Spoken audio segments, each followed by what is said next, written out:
buenas a todos y bienvenidos a Error de Record, soy Sergi Castaña y continuando con el especial de Sitges del año pasado, os traigo la review de Pompo, la magia del cine, un popular anime del que también salieron muy contentos en el Salón del Manga del año pasado, dirigido por Takayuki Hirao, quien ha participado en animes del calibre de Paranoia Agent, Gyo o la popular Ataque a los Titanes y que presenta un anime muy cinéfilo. Pompo es una productora de películas de serie B fuera del circuito de la gran ciudad de Nollywood. Un día, Jin, el asistente de Pompo y amante del cine, descubre un nuevo guión escrito por Pompo y queda conmovido por la historia. Para su sorpresa, Pompo le dice a Jin que él mismo dirija la película.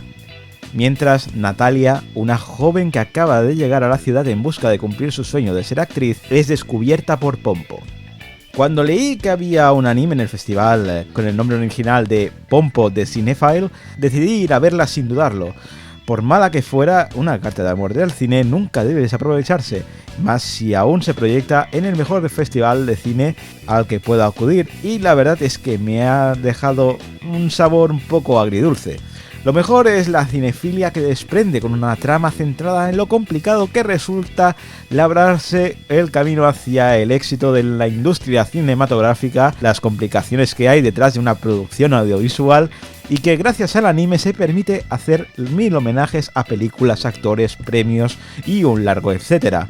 Lo peor es el tempo, para mí demasiado pausado y me sobra bastante metraje. Los personajes son demasiado estereotipados y planos a más no poder, y no es por el tema de los dibujos, es que básicamente no evolucionan. Eso y que quizás pedía demasiado, pero he acabado un poco saturado, especialmente en la última parte final en este anime.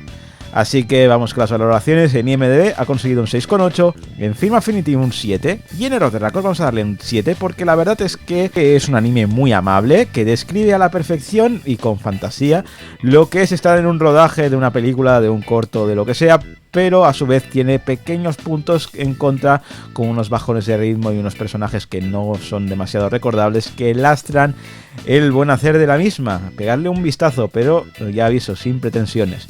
Recordad que las valoraciones son personales y que si tenéis la vuestra podéis dejarla aquí abajo en la caja de comentarios. Y nada más por hoy, suscribíos y dadle al like, que yo doy mucho sobre el contenido de este canal. Y nos vemos en el próximo vídeo con mucho más cine.